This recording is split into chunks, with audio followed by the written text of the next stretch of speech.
الحمد لله نحمده ونستعينه ونستغفره ونعوذ بالله من شرور أنفسنا ومن سيئات أعمالنا من يهده الله فلا مضل له ومن يضلل فلا هادي له أشهد أن لا إله إلا الله وحده لا شريك له وأشهد أن محمدا عبده ورسوله قال الله تعالى يا أيها الذين آمنوا اتقوا الله حق تقاته ولا تموتن إلا وأنتم مسلمون يا أيها الناس اتقوا ربكم الذي خلقكم من نفس واحدة وخلق منها زوجها وبث منهما رجالا كثيرا ونساء واتقوا الله الذي تساءلون به والأرحام إن الله كان عليكم رقيبا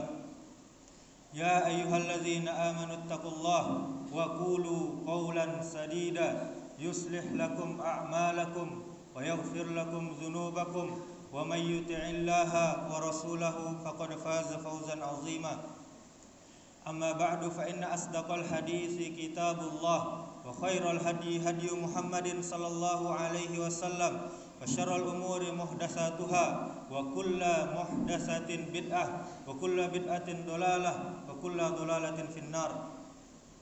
Kaum muslimin jamaah Jumat rahimakumullah, selalu kita memuji Allah Subhanahu wa taala. Kita bersyukur kepada Allah atas segala nikmat yang Allah berikan kepada kita.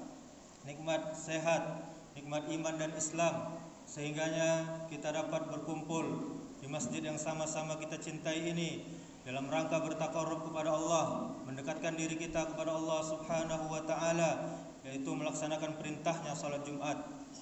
Kemudian kaum muslimin, kita memperbanyak syukur kepada Allah agar Allah selalu menambahkan nikmatnya kepada kita. La in syakartum la azidannakum wa la in kafartum inna azabi lasyadid. Jika kalian bersyukur, kata Allah, maka akan aku tambah nikmat kepada kalian. Dan jika kalian kufur, kalian tidak mau bersyukur, maka tunggulah azab yang sangat pedih.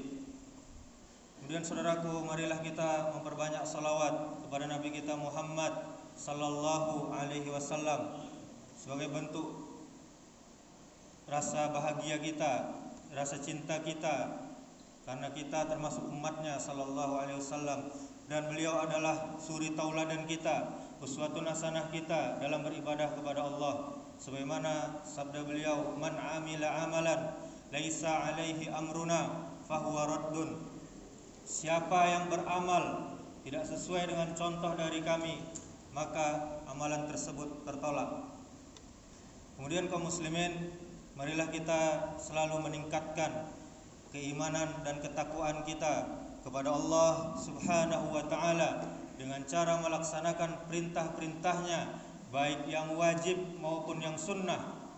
Kemudian kita meninggalkan larangan-larangannya, baik yang haram maupun yang makruh. Kaum muslimin, betapa banyak manusia saat hidup di dunia telah berlelah-lelah dalam beribadah. Namun pada akhirnya di hari kiamat mereka tidak mendapatkan pahala dari ibadah itu akibat kekafiran dan kesesatan mereka. Lalu mereka pun dimasukkan ke dalam siksa api neraka. Allah Subhanahu wa taala telah berfirman di dalam surah Al-Ghasyiyah ayat 3 dan 4. Amilatun nasibah tasla naron hamiyah.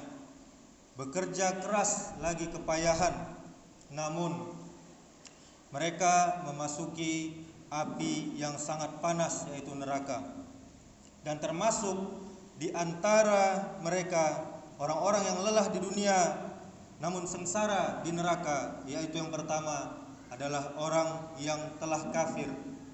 Allah Subhanahu wa taala berfirman, "Qul hal nunabbiukum bil akhsarina a'mala alladzina dhalla sa'yuhum fi hayatid dunya wa hum yahsabuna annahum yuhsinuna sun'a ulaika allazina kafaru bi ayati rabbihim wa liqa'ihi fahabitat a'malahum fala nuqimu lahum yawmal qiyamati wazna Katakanlah, wahai Muhammad, apakah perlu kami beritahukan kepadamu tentang orang yang paling rugi perbuatannya, yaitu orang yang sia-sia perbuatannya di dalam kehidupan dunia, sedangkan mereka mengira telah berbuat sebaik-baiknya.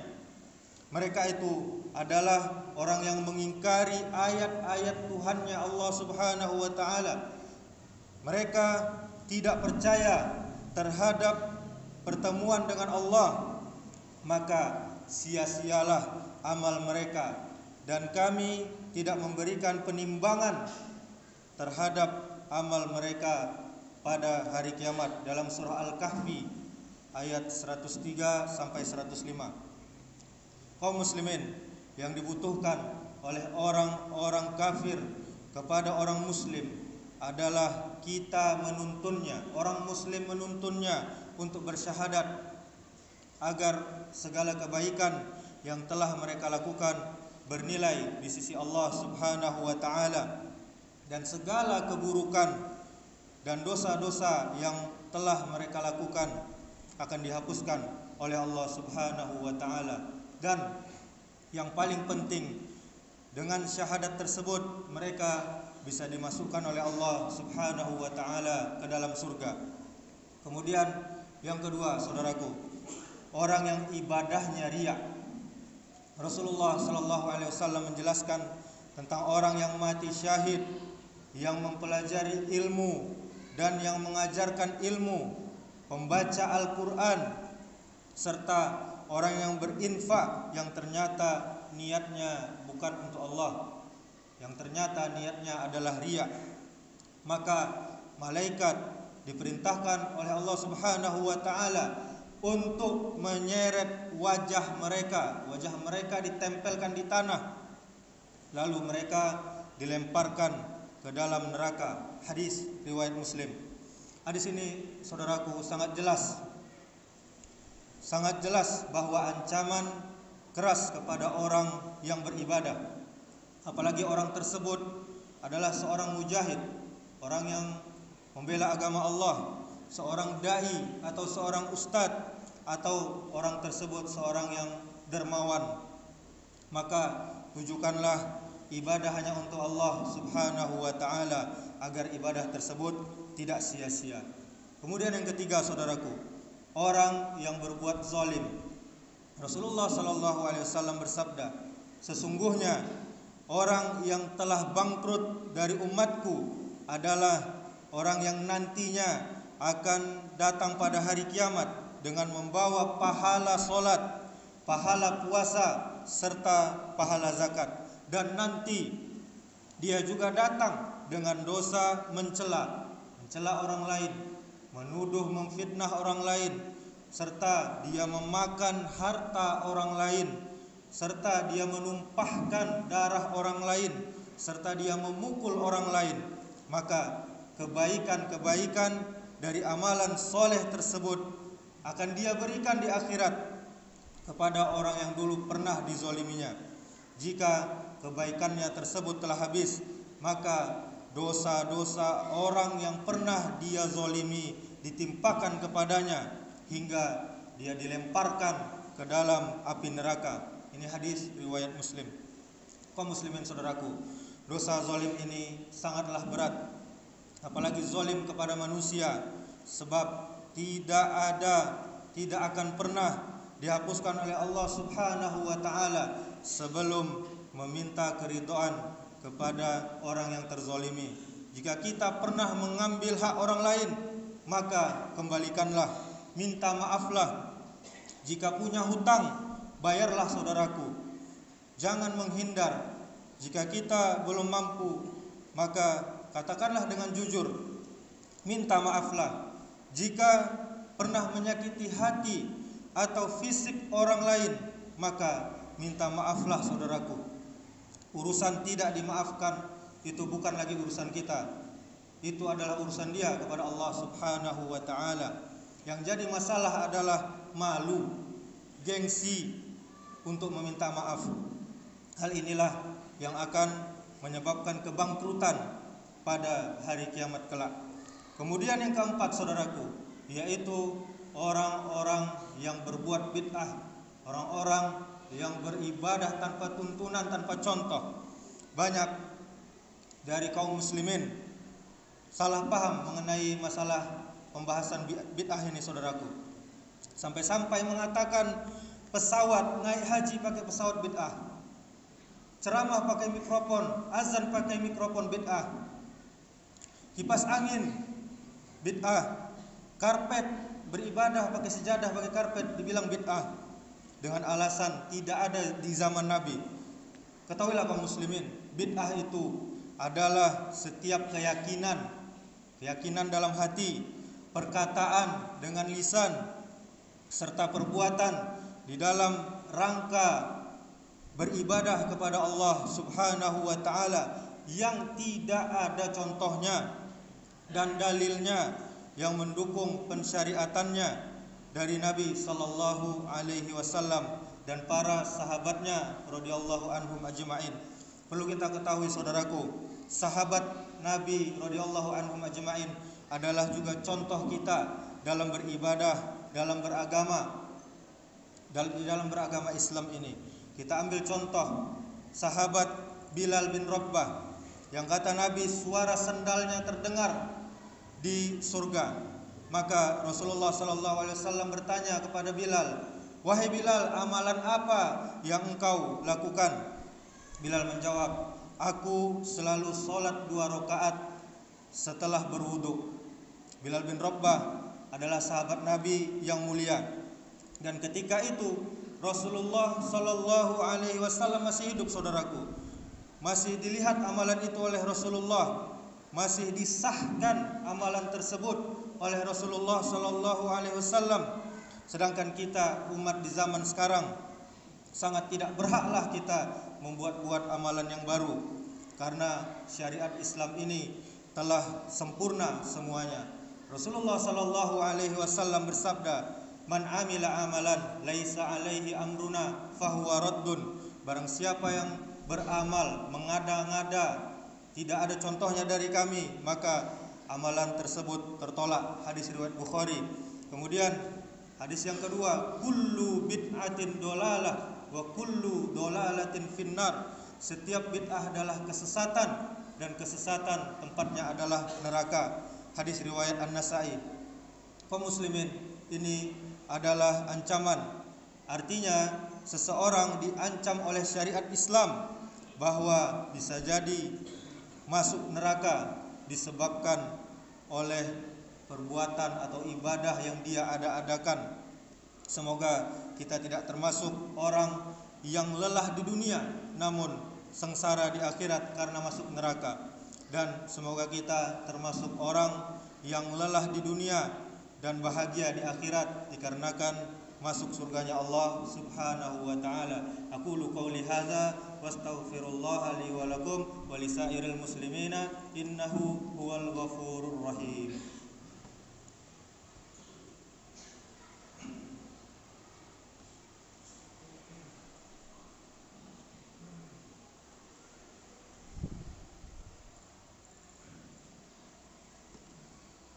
Alhamdulillah hamdan katsiran thayyiban mubarakan fi kama yuhibbu rabbuna wa yardah. Asyhadu an la ilaha illallah wahdahu la syarikalah wa asyhadu anna Muhammadan abduhu wa rasuluh. Qala Allah ta'ala, ya ayyuhalladzina amanu taqullaha haqqa tuqatih wa la tamutunna illa wa antum muslimun.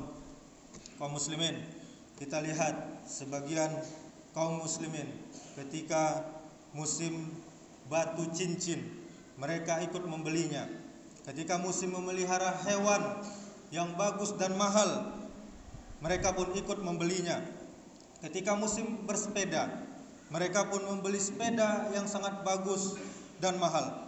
Tetapi sekarang musim kurban, mereka enggan untuk berkurban. Mereka pura-pura tidak tahu bahwasanya mereka mempunyai harta untuk berkurban. Yang lebih memalukan lagi, mereka berharap mendapatkan kupon kurban agar mendapatkan daging gratis. Maka dari itu, saudaraku, berkurbanlah kita. Buang kata-kata tidak mampu dalam hidup kita. Usahakanlah saudaraku, setidaknya kita bisa berkurban untuk sekali seumur hidup. Dan tepat nanti pada hari Jumat di tanggal 8 Juli 2022 atau 9 Zulhijjah 1443 Hijriah, nanti ada sebuah sunnah yang rugi kalau kita tidak mengerjakannya, yaitu sunnah puasa Arafah. Rasulullah SAW bersabda di dalam hadis riwayat Imam Muslim, "Siyamu yaumil arafata ahtasibu 'ala Allahi ay yukaffira as-sanata allati qablahu was-sanata allati ba'dahu."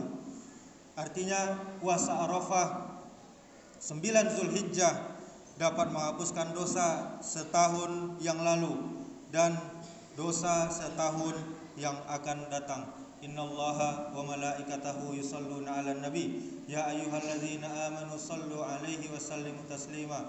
Allahumma shalli 'ala Muhammad wa 'ala ali Muhammad kama shallaita 'ala Ibrahim wa 'ala ali Ibrahim wa barik 'ala Muhammad wa 'ala ali Muhammad kama barakta 'ala Ibrahim wa 'ala ali Ibrahim fil 'alamin innaka Hamidum Majid. Allahumma ighfir lil muslimina wal muslimat wal mu'minina wal mu'minat al ahya'i minhum wal amwat innaka sami'un qaribun mujibud da'wat ya qadiyal hajat. Allahumma ighfir lana dhunubana wa liwalidayna warhamhum kama rabbayana shighara. Allahumma arinal haqqa haqqa warzuqna ittiba'ah wa arinal batila batila warzuqna ijtinabah. Allahumma inna nas'alukal huda wat tuqa wal afafa wal ghina. Allahumma inna nas'aluka ilman nafi'an wa rizqan thayyiban wa amalan mutaqabbala. Allahumma ahina bil iman wa amitna bil iman wa hsyurna bil iman wa adkhilnal jannata ma'al iman. Rabbana zalamna anfusana wa illam taghfir lana wa tarhamna lanakunanna minal khasirin. Rabbana taqabbal minna innaka antas samiul alim wa tub alaina innaka antat tawwabur rahim. Rabbana hab lana min azwajina wa dhurriyyatina qurrata a'yun waj'alna lil muttaqina imama. Rabbana atina fid dunya hasanah wa fil akhirati hasanah wa qina azabannar. Ibadallah, innallaha ya'muru bil adli wal ihsan wa ita'i dzil qurba wa yanha 'anil fahsya'i wal munkari wal baghi ya'izukum la'allakum tadhakkarun wa la dzikrullahi akbar. Aqimis shalah.